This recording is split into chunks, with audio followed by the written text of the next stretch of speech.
Hello and welcome back to the Linux Gaming News Punch. After taking a break for the summer holidays with microphones then breaking and getting sick, I am officially back for episode 20. Since it's been a while, this might be a little bit longer as we've got a few extra things to go over. For those just joining, this is basically a quick take roundup on recent Linux and gaming news, meant for those struggling to keep up or who just want a little bit of news on the go. First up, a quick note about the upcoming Steam sales. We've had it confirmed from multiple sources now that they are as follows. There's going to be a Halloween sale on October 28th, running through to November 1st. There's going to be an autumn sale from November 26th to December 3rd, and a winter sale from December 19th till January 2nd. So you better make sure your wallet is ready. There's plenty of chances for you to fill up that shopping cart. I'm not sure I'll be picking up much though. My backlog is just constantly growing. There are so many awesome games that have released for Linux over the past few years. There's just not enough time in the day.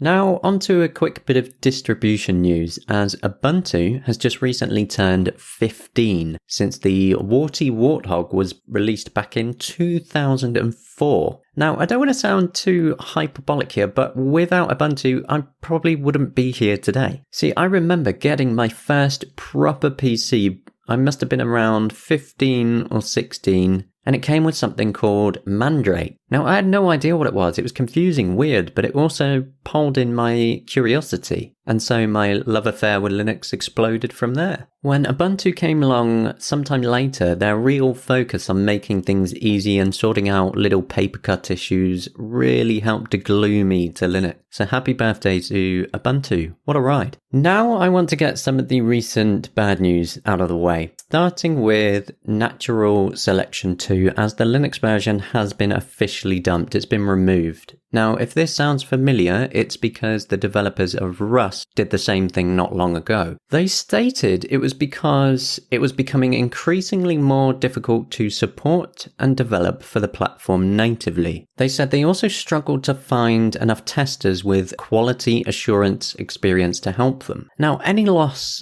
is sad, of course, but we have to think about the wider picture. In this case, unlike Rust, Natural Selection 2 has a very small player base. There's barely even 200 people on it right now, and that's a good day. It's not a huge loss overall, and the reality is that game development is hard. Games cost a lot of money to support and maintain over time, and when you've got so few players already, cutting back seems like a sane thing to do. Even if it sucks for us, there's somewhat of a silver lining there though. They are attempting to ensure it works in Steam Play. They even put out a patch that fixed a Steam Play issue, so there's some sort of hope there for it.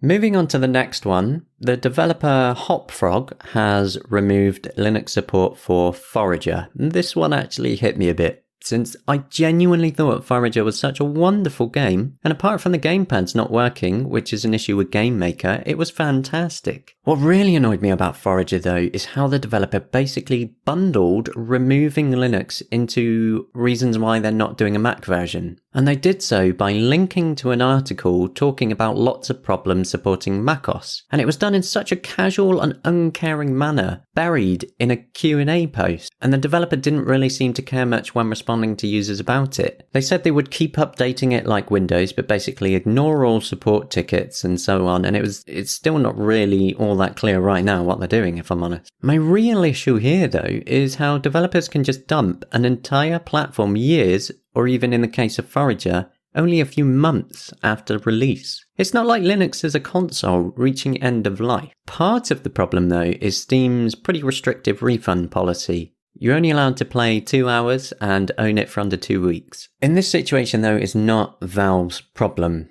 really. I mean, they can't force anything onto developers about support, and I don't think they should. That would be Valve overstepping some boundaries there. It's quite a dangerous line. But having something in place for when a platform is removed, just to give even a partial refund if people want it, that would restore a little bit of faith. Right, anyway, enough of the crap news. What's been awesome lately? The good news is there is a ton of that. I'm sure a lot of you have heard of No Man's Sky, that massive randomly generated space game from Hello Games. Now the thing is, No Man's Sky does not have a Linux version, yet Hello Games have repeatedly now fixed up issues with running it in Steam Play to the point that it's almost perfectly playable. Some performance issues here and there, but That's to be expected. But the point is, they are fixing problems when they come up. They fixed some Steam VR issues. Another later changelog mentioned some driver issues on Linux were fixed. And I think that's honestly brilliant. That's what we want to see. It doesn't have to be a case of native versus Steam Play.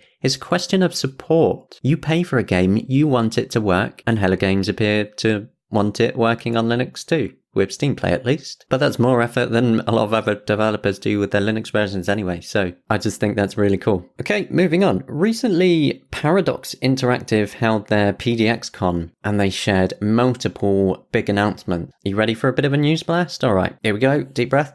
Stellaris Federations, a pretty big expansion has been announced, along with Stellaris Lithoids Species Pack, which is already out now. Prison Architect is getting the previously console-only DLC on PC called Psych Ward Wardens Edition. So it's coming with some extra features for the Linux and Windows version. And that's going to come out on November 21st. They also mentioned the Battletech Heavy Metal expansion. That's also releasing on November 21st. That's going to be adding in new mech units, new weapon systems, and a ton more. That's not all. Hearts of Iron is getting a spy-focused expansion with La Resistance. And the icing on the cake, the really big one here, is that they announced Crusader Kings 3.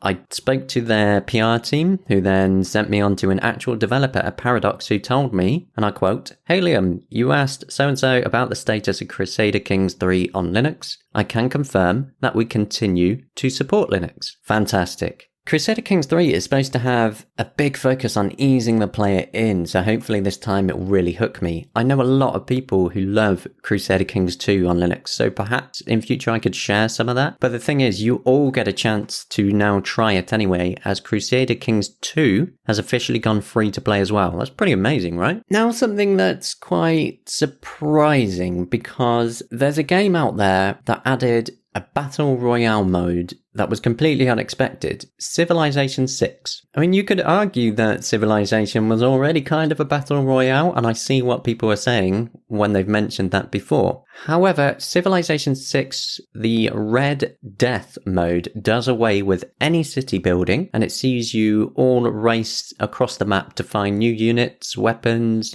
perhaps a nuke or two, and hopefully be the last one standing as the map area shrinks from the Red Death. It's weird, but it's actually surprisingly fun. And thanks to the Linux port at Asper Media, we were treated to a same-day Linux update, so full cross-platform online multiplayer was working super nice when I played a few games of it. We also have some news from another Linux game porter, Feral Interactive. They've had a few announcements lately too. You ready for another quick news blast? Okay, here we go. Total War Saga Troy was announced by Creative Assembly and Sega. It's the latest in their series that mixes turn-based empire building and real-time 3D battles. Now, Feral confirmed right away they're porting it to Linux, and they said it will release for us, quote, shortly after Windows. Shadow of the Tomb Raider is finally coming after waiting so long. We are being given the definitive edition on Linux, and it launches on November 5th. That's not long. This is the last in the reboot series, and no doubt it will be a fantastic port. Feral Interactive always do amazing work. The final bit of Feral news now, though, is one about their older ports, Shadow of Mordor, because they recently gave it a Vulkan beta version on Steam. There's no password, just open up the properties and select it from the beta section, and the performance difference is incredible. The difference between their original OpenGL port and the Vulkan port is like night and day. Incredible work. And it keeps it highly competitive with Windows and Steam Play as well. So that's pretty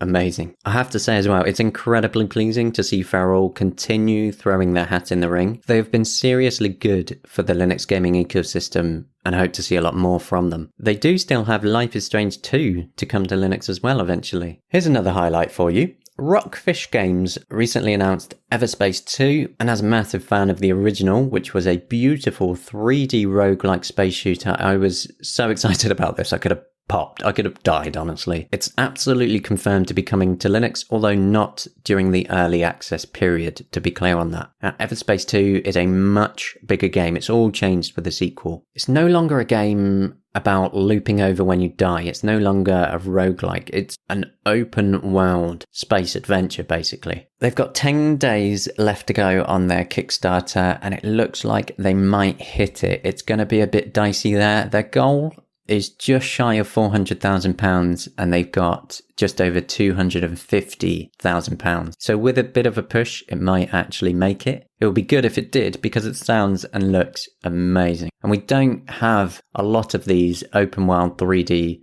space adventure games on Linux, so I think it would be quite important for us as well.